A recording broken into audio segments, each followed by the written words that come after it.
In the short chill of dawn, the four boys gathered round the black smudge where the fire had been, while Ralph knelt and blew. Gray, feathery ashes scurried hither and thither at his breath, but no spark shone among them. The twins watched anxiously, and Piggy sat expressionless, behind the luminous wall of his myopia. Ralph continued to blow till his ears were singing with the effort, but then the first breeze of dawn took the job off his hands and blinded him with ashes. He squatted back, swore, and rubbed water out of his eyes. No use. Eric looked down at him through a mask of dried blood. Piggy peered in the general direction of Ralph. Course it's no use, Ralph. Now we got no fire. Ralph brought his face within a couple of feet of Piggy. Can you see me? A bit. Ralph allowed the swollen flap of his cheek to close his eye again. They've got our fire. Rage shrilled his voice. They stole it. That's them, said Piggy. They blinded me. See? That's Jack Meridew. You call an assembly. Ralph, we got to decide what to do. An assembly for only us? It's all we got. Sam, let me hold on to you. They went toward the platform. Blow the conch, said Piggy. Blow as loud as you can. The forest re-echoed, and birds lifted, crying out of the treetops, as on that first morning ages ago. Both ways the beach was deserted. Some little ones came from the shelters. Ralph sat down on the polished trunk, and the three others stood before him. He nodded, and Sam and Eric sat down on the right. Ralph pushed the conch into Piggy's hands. He held the shining thing carefully and blinked at Ralph. Go on, then. I just take the conch to say this. I can't see no more, and I got to get my glasses back. Awful things has been done on this island. I voted for you for chief. He's the only one who ever got anything done. So now you speak, Ralph, and tell us what, or else. Piggy broke off, sniveling. Ralph took back the conch as he sat down. Just an ordinary fire. You'd think we could do that, wouldn't you? Just a smoke signal so we can be rescued. Are we savages or what? Only now there's no signal going up. Ships may be passing. Do you remember how he went hunting and the fire went out and a ship passed by? And they all think he's best as chief. Then there was, that's his fault too. If it hadn't been for him, it would never have happened. Now Piggy can't see. And they came, stealing. Ralph's voice ran up. At night, in darkness, and stole our fire. They stole it. We'd have given them fire if they'd asked. But they stole it, and the signal's out, and we can't ever be rescued. Don't you see what I mean? We'd have given them fire for themselves, only they stole it. He paused lamely as the curtain flickered in his brain. Piggy held out his hands for the conch. What you going to do, Ralph? This is just talk without deciding. I want my glasses. I'm trying to think. Supposing we go looking like we used to, washed and hair brushed. After all, we aren't savages really, and being rescued isn't a game. He opened the flap of his cheek and looked at the twins. We could smarten up a bit and then go. We ought to take spears, said Sam, even Piggy, because we may need them. You haven't got the conch. Piggy held up the shell. You can take spears if you want, but I shan't. What's the good? I'll have to be led like a dog, anyhow. Yes, laugh. Go on, laugh. There's them on this island as would laugh at anything. And what happened? What's grown-ups going to think? Young Simon was murdered. And there was that other kid what had a mark on his face. Who's seen him since we first come here? Piggy, stop a minute. I got the conch. I'm going to that Jack Meridew and tell him. I am. You'll get hurt. What can he do more than he has? I'll tell him what's what. You let me carry the conch, Ralph. I'll show him the one thing he hasn't got. Piggy paused for a moment and peered round at the dim figures. The shape of the old assembly, trodden in the grass, listened to him.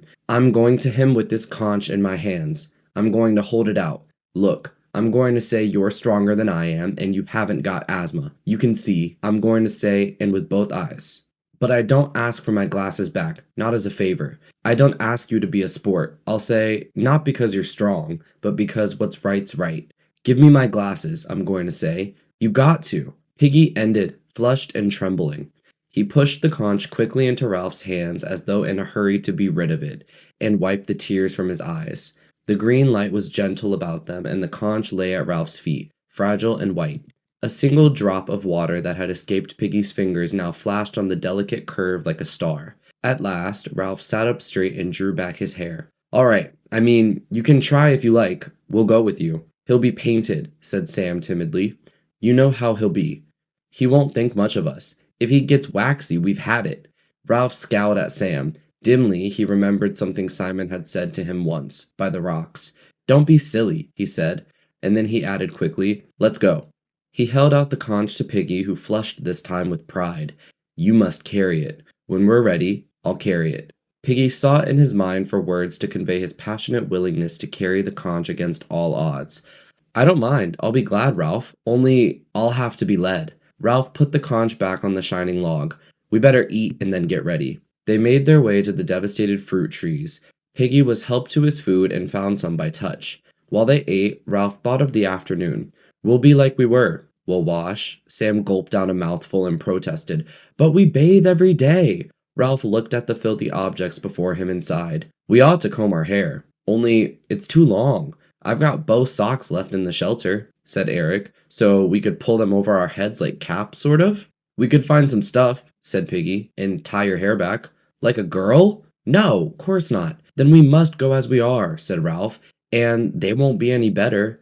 Eric made a detaining gesture. But they'll be painted. You know how it is. The others nodded. They understood only too well the liberation into savagery that the concealing paint brought. Well, we won't be painted, said Ralph, because we aren't savages. Sam and Eric looked at each other. All the same, Ralph shouted. No paint!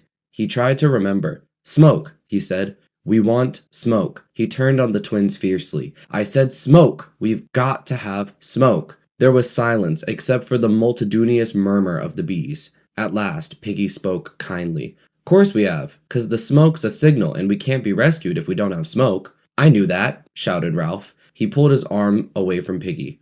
Are you suggesting? I'm just saying what you always say, said Piggy hastily. I thought for a moment I had it, said Ralph loudly. I knew it all the time. I hadn't forgotten. Piggy nodded propitiatingly. You're chief, Ralph. You remember everything. I hadn't forgotten. Course not. The twins were examining Ralph curiously as though they were seeing him for the first time. They set off along the beach in formation. Ralph went first, limping a little, his spear carried over one shoulder. He saw things partially through the tremble of the heat haze over the flashing sands, and his own long hair and injuries. Behind him came the twins, worried now for a while, but full of unquenchable vitality. They said little, but trailed the butts of their wooden spears. For Piggy had found that, by looking down and shielding his tired sight from the sun, he could just see these moving along the sand. He walked between the trailing butts, therefore the conch held carefully between his two hands. The boy made a compact little group that moved over the beach, 4 plate-like shadows dancing and mingling beneath them. There was no sign left of the storm, and the beach was swept clean, like a blade that has been scoured. The sky and the mountain were at an immense distance, shimmering in the heat, and the reef was lifted by mirage, floating in a kind of silver pool halfway up the sky. They passed the place where the tribe had danced. The charred sticks still lay on the rocks, where the rain had quenched them, but the sand by the water was smooth again. They passed this in silence. No one doubted that the tribe would be found at the castle rock, and when they came in sight of it, they stopped with one accord. The densest tangle on the island, a mass of twisted stems, black and green and impenetrable, lay on their left, and tall grass swayed before them.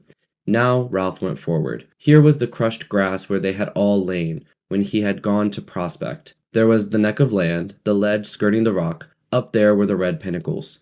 Sam touched his arm. Smoke. There was a tiny smudge of smoke wavering into the air on the other side of the rock. Some fire, I don't think. Ralph turned. What are we hiding for? He stepped through the screen of grass onto the little open space that led to the narrow neck. You two follow behind. I'll go first, then Piggy a pace behind me. Keep your spears ready. Piggy peered anxiously into the luminous veil that hung between him and the world. Is it safe? Ain't there a cliff? I can hear the sea. You keep right close to me. Ralph moved forward onto the neck. He kicked a stone and it bounded into the water. Then the sea sucked down, revealing a red, weedy square 40 feet beneath Ralph's left arm. Am I safe? Quavered Piggy. I feel awful. High above them from the pinnacles came a sudden shout and then an imitation war cry that was answered by a dozen voices from behind the rock. Give me the conch and stay still. Halt! Who goes there? Ralph bent back his head and glimpsed Roger's dark face at the top.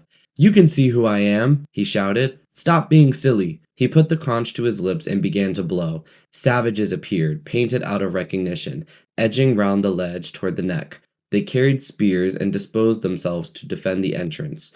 Ralph went on blowing and ignored Piggy's terrors. Roger was shouting, "You mind out! See?" At length, Ralph took his lips away and paused to get his breath back. His first words were a gasp, but audible. "Calling an assembly!" The savages guarding the neck muttered among themselves, but made no motion.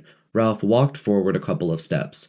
A voice whispered urgently behind him, "Don't leave me, Ralph!" "You kneel down," said Ralph sideways, "and wait till I come back." He stood halfway along the neck and gazed at the savages intently.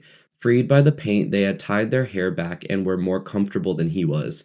Ralph made a resolution to tie his own back afterwards.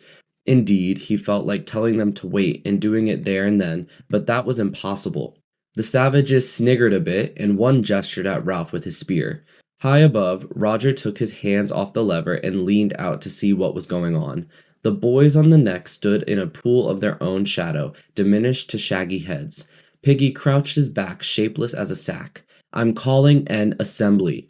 Silence. Roger took up a small stone and flung it between the twins, aiming to miss. They started, and Sam only just kept his footing. Some source of power began to pulse in Roger's body. Ralph spoke again loudly. "I'm calling an assembly." He ran his eye over them. "Where's Jack?" The group of boys stirred and consulted. A painted face spoke with the voice of Robert. "He's hunting, and he said we weren't to let you in." "I've come to see about the fire," said Ralph, "and about Piggy's specs." The group in front of him shifted, and laughter shivered outwards from among them, light, excited laughter that went echoing among the tall rocks. A voice spoke from behind Ralph. "What do you want?" The twins made a bolt past Ralph and got between him and the entry. He turned quickly. Jack, identifiable by personality and red hair, was advancing from the forest. A hunter crouched on either side. All three were masked in black and green. Behind them, on the grass, the headless and paunched body of a sow lay where they had dropped it. Piggy wailed, "Ralph, don't leave me!" With ludicrous care, he embraced the rock, pressing himself to it above the sucking sea. The sniggering of the savages became a loud, derisive jeer. Jack shouted above the noise, "You go away! Ralph, you keep to your end. This is my end and my tribe. You leave me alone." The jeering died away. "You pinched Piggy's specs," said Ralph breathlessly. "You've got to give them back." "Got to? Who says?" Ralph's temper blazed out. "I say! You voted for me for chief. Didn't you hear the conch? You played a dirty trick. We'd have given you fire if you'd asked for it." The blood was flowing in his cheeks and the bunged-up eye throbbed. "You could have had fire whenever you wanted, but you didn't. You came sneaking up like a thief and stole Piggy's glasses." "Say that again! Thief! Thief!" Piggy screamed. "Ralph, mind me!" Jack made a rush and stabbed at Ralph's chest with spear. Ralph sensed the position of the weapon from the glimpse he caught of Jack's arm and put the thrust aside with his own butt. Then he brought the end round and caught Jack, a stinger across the ear. They were chest to chest, breathing fiercely, pushing and glaring. "Who's a thief? You are." Jack wrenched free and swung at Ralph with his spear. By common consent, they were using the spears as sabers now, no longer daring the lethal points. The blow struck Ralph's spear and slid down to fall agonizingly on his fingers. Then they were apart once more, their positions reversed. Jack toward the castle rock and Ralph on the outside toward the island. Both boys were breathing very heavily. "Come on then, come on!" Truculently, they squared up to each other, but kept just out of fighting distance. "You come on and see what you get! You come on!" Piggy, clutching the ground, was trying to attract Ralph's attention. Ralph moved, bent down, kept a wary eye on Jack. "Ralph, remember what we came for. The fire. My specs." Ralph nodded. He relaxed his fighting muscles, stood easily and grounded the butt of his spear. Jack watched him inscrutably through his paint. Ralph glanced up at the pinnacles, then toward the group of savages. "Listen, we've come to say this. First, you've got to give back Piggy's specs. If he hasn't got them, he can't see. You aren't playing the game." The tribe of painted savages giggled, and Ralph's mind faltered. He pushed his hair up and gazed at the green and black mask before him, trying to remember what Jack looked like. Piggy whispered, "And the fire!" "Oh, yes! Then, about the fire. I say this again. I've been saying it ever since we dropped in." He held out his spear and pointed at the savages. "Your only hope is keeping a signal fire going as long as there's light to see. Then maybe a ship will notice the smoke and come and rescue us and take us home. But without that smoke, we've got to wait till some ship comes by accident. We might wait years, till we were old." The shivering, silvery, unreal laughter of the savages sprayed out and echoed away. A gust of rage shook Ralph. His voice crackled.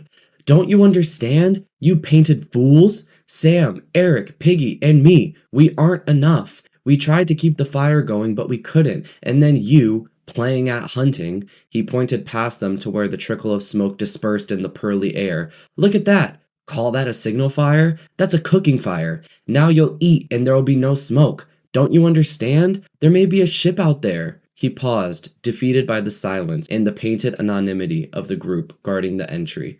Jack opened a pink mouth and addressed Sam and Eric, who were between him and his tribe. "You two, get back."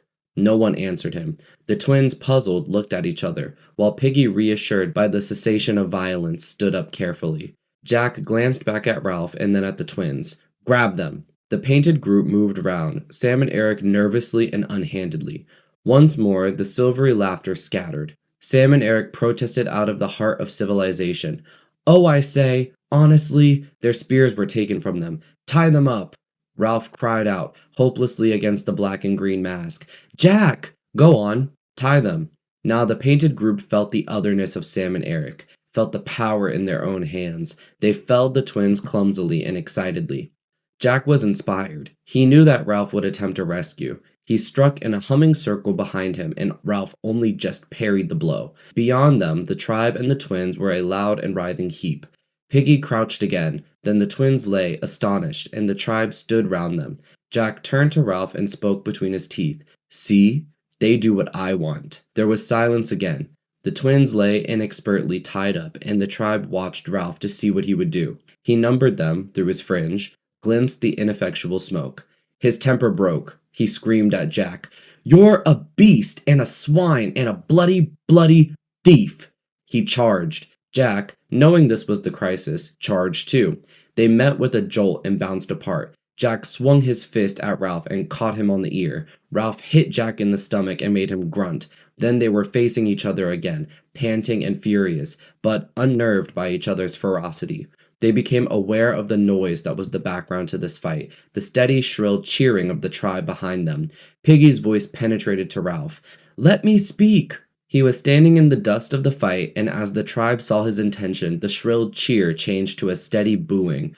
Piggy held up the conch, and the booing sagged a little, then came up again to strength. "I got the conch!" he shouted. "I tell you, I got the conch!" Surprisingly, there was silence now. The tribe were curious to hear what amusing thing he might have to say.